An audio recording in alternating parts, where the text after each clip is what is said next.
Conceptualmente, Selection Sort es tal vez hasta más fácil de entender que Bubble Sort. Y curiosamente, en términos de complejidad, tal vez hasta salga peor que Bubble Sort. Aún así, está en el repertorio y hay que saber qué es, cómo funciona, cómo se programa. ¿Para qué nos sirve? Bueno, porque gracias a Selection Sort vamos a saber programar Insertion Sort, que de hecho es el que más les recomiendo de los tres. Muy bien, veamos qué pasa con el algoritmo selecciona y acomoda. Este algoritmo lo que hace es buscar al elemento más pequeño en el subarreglo restante y lo coloca en su posición. Entonces, básicamente, pensamos que estos son todos nuestros datos que vamos a recibir y en cada iteración queremos colocar al dato más pequeño en la posición correspondiente. Entonces, al principio queremos encontrar al más pequeño de todos los elementos en el arreglo y colocarlo en la posición 0. En el siguiente paso, ya sabemos que este está en su lugar, queremos buscar al más pequeño en todos los que quedan, o sea, al segundo más pequeño de todos, y ponerlo en la posición número 1. Siguiente paso, queremos buscar al siguiente más pequeño y colocarlo en la posición. Observen por qué digo que este tiene la peor complejidad de todos, porque realmente yo no puedo predecir el futuro. Entonces, como no tengo idea de qué datos van a venir, cada vez que esté buscando al más pequeño de los restantes, pues tengo que revisarlos absolutamente todos a ver si el que viene no es más pequeño que el que ya tengo. Y esa es básicamente la idea del algoritmo. Observen que aquí no puede haber atajos como en Bubble Sort, que de repente de churro los dejaba acomodados. Insisto, porque no puedo saber qué es lo que va a venir en el futuro. Entonces no hay manera de acortar las cosas o de saber si ya estaba en orden.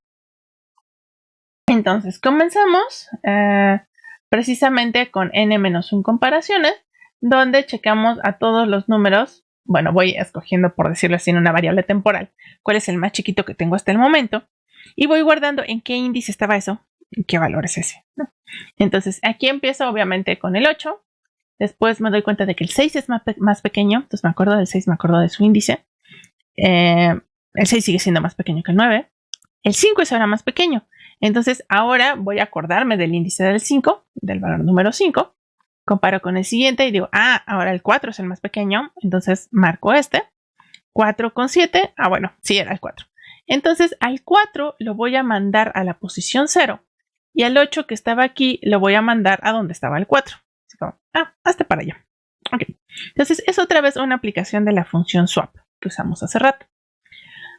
Y después repito lo mismo, pero ahora empezando en la posición 1, porque ya sé que el que está a la izquierda está en su lugar correcto.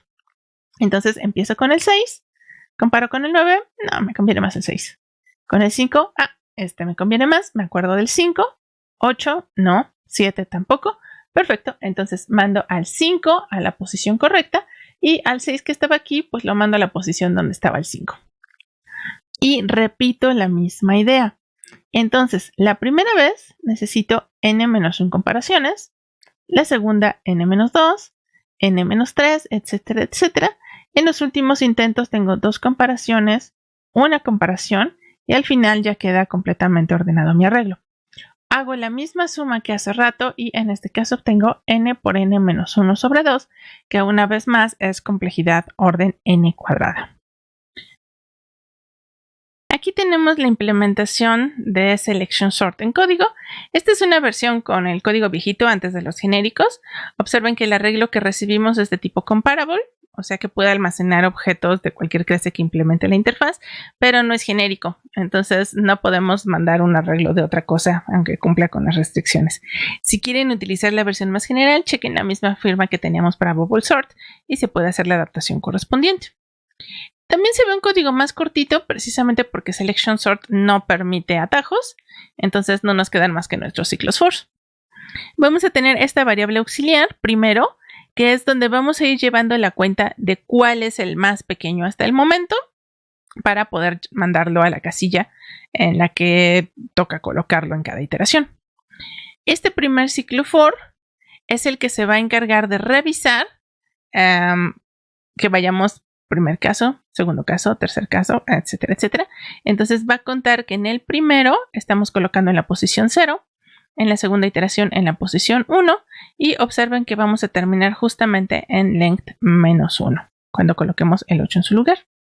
Entonces, otra vez vamos a tener que i va desde i igual a 0 y mientras que sea menor que a.length menos 1.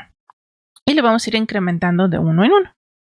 En cada renglón, entonces, el más pequeño que tengo hasta el momento es el número que se encuentre en la posición i. En este caso sería el 8, aquí el 6, aquí el 9, etcétera, etcétera.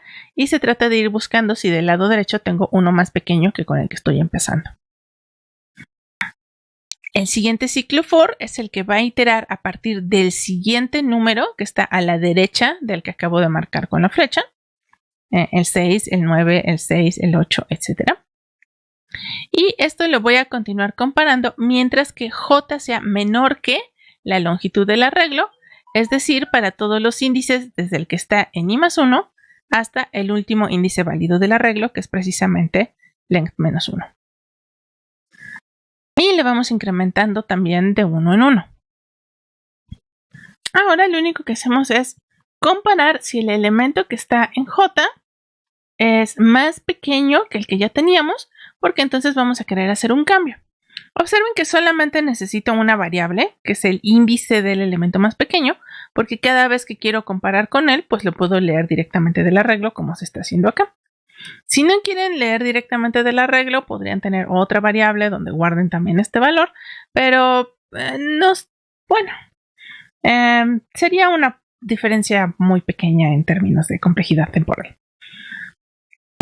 Finalmente, cuando haya terminado de recorrer todos los que hay en el renglón, hacemos este intercambio donde colocamos al más pequeño que había en la posición iésima y al que haya estado ahí, pues lo mandamos a la posición donde estaba este otro.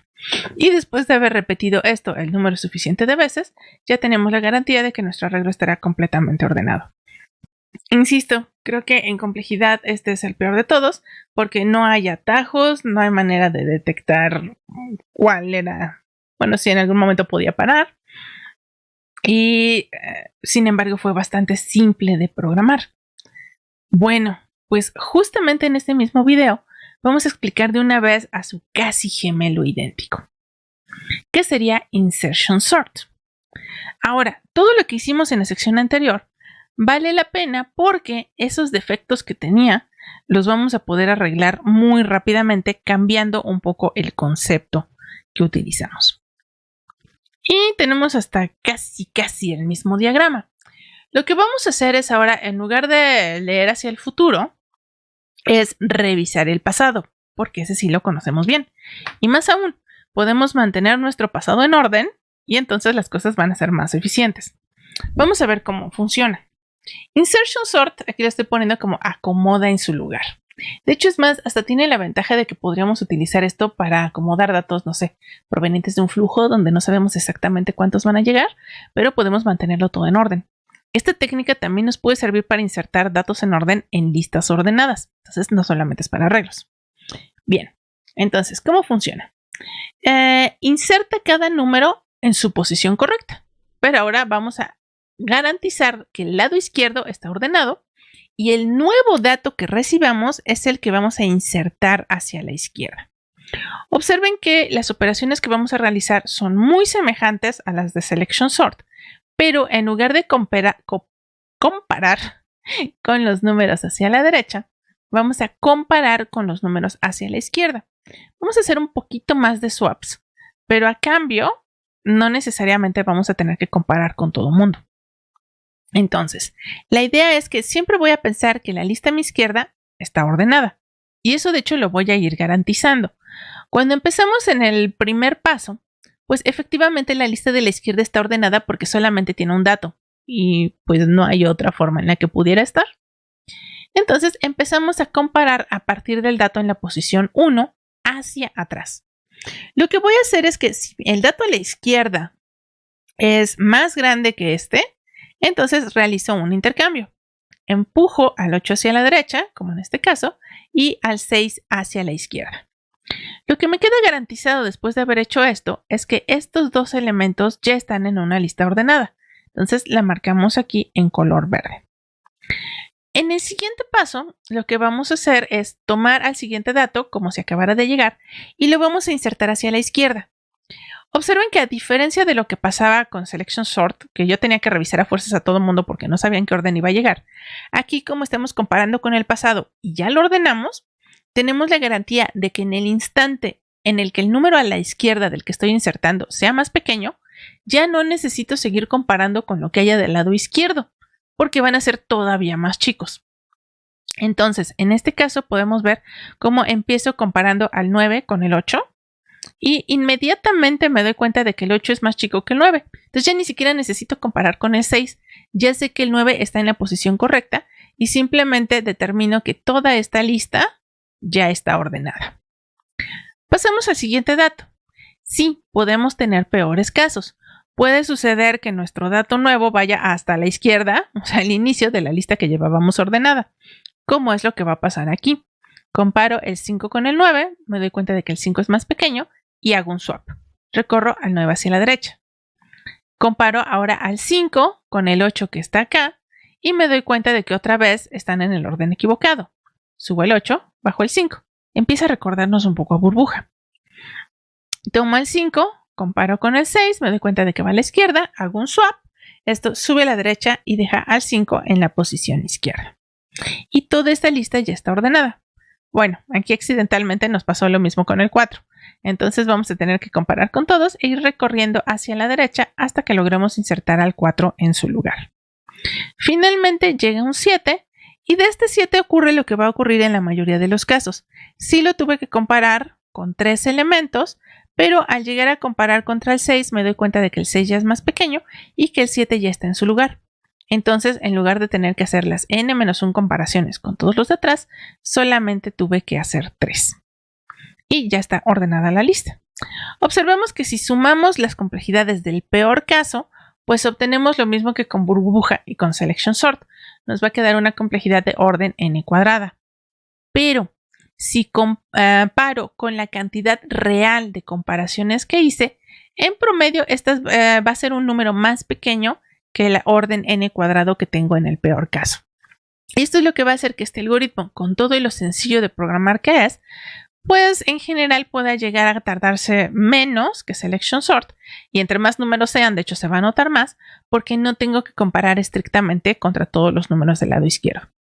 Y como la programación de este algoritmo es una mezcla de las técnicas de Selection Sort y de Bubble Sort, ya no tenemos aquí código porque ese es un ejercicio que les toca hacer a ustedes.